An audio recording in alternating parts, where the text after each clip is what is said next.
Welcome to Decide and Do with JW. This is Decide and Do number 17, Against the Grain.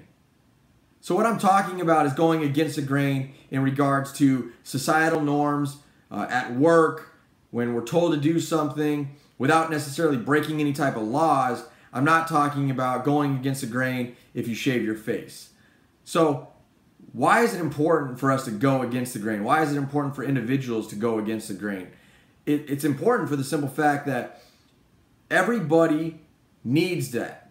They need to hear it every once in a while. Whether it's your boss, whether it's your coworker or your subordinate, you need to hear somebody else has a different opinion than you because they might have a better idea than you. So you might think that your idea is great. Hands down, I got the best idea in the entire world. The truth is, it might not be.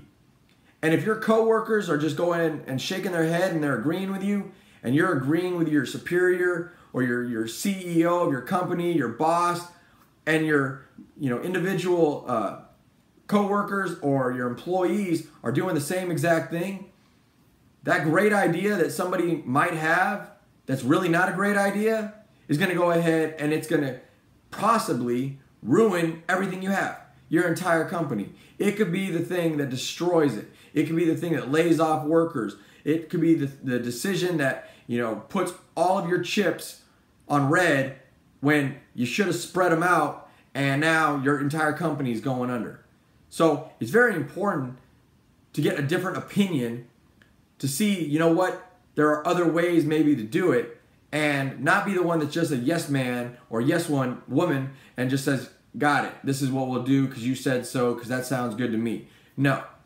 Now, there's risk to it, obviously. One, you might not be the popular one. They might be like, oh, well, that's what George always does. Or you know what? Hey, that's what Samantha, she just always does that. Who cares? Because if you're always doing that, you know what? You're consistent. And you're always doing it, and you're not doing it just because you don't like someone else's opinion. You're doing it because the betterment of the company. You're looking out for things. You're looking out for, your job. You're looking out for your coworkers' jobs. You're not just saying, I don't like it because that's what she said or that's what he said type stuff. That might put you in, to be considered a social outcast.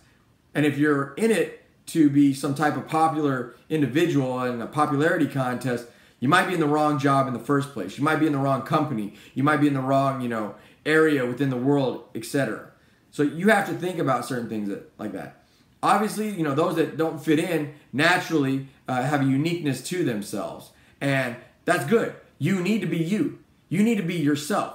You need to go ahead and not allow those constraints to dictate who you are, to dictate the decisions that you would make, and to just go ahead and roger up to everything. So there's a lot more risk to it than there are benefits. However, those benefits, as limited as you might see or others might see, actually will take you further in life because at the end of the day, you understand that. So, a lot of individuals that are successful are those ones that they got the crayons and they got the coloring book and they saw the lines and they didn't color in them, okay?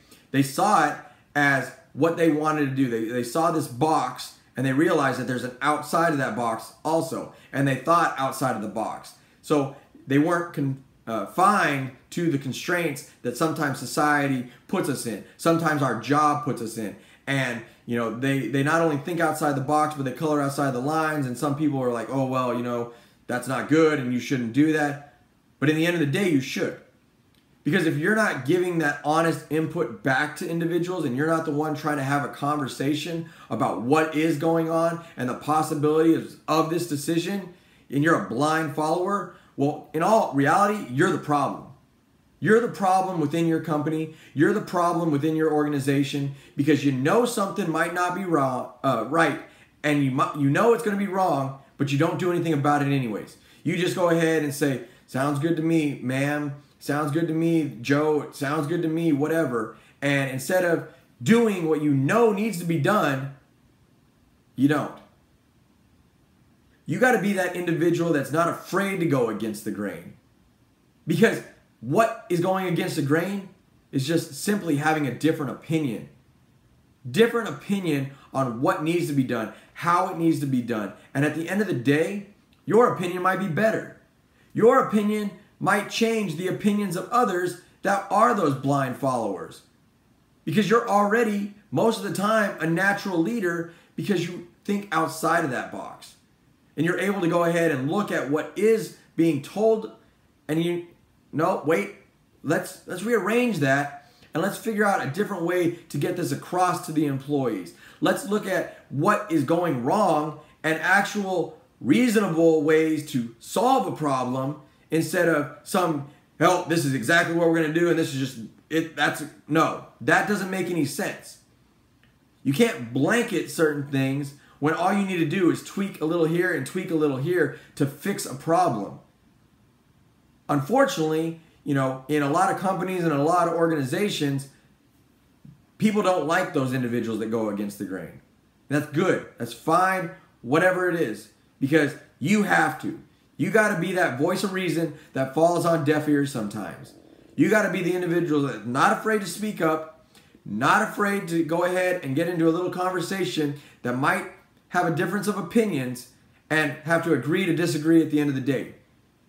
Because if you stand there and you blindly follow and you just shake your head, no matter what, if it's the worst idea or the best idea, you are the problem. You're the problem. And if you're the problem, you got to fix yourself before you can fix anything else. So don't be afraid to go against the grain. Don't be afraid to be the unpopular individual. Because at the end of the day, you'll probably sleep better knowing that you did what you knew inside was right. Not only for yourself, but for the overall bigger picture. So until my next video, thanks for watching. Decide and do number 17, Against the Grain.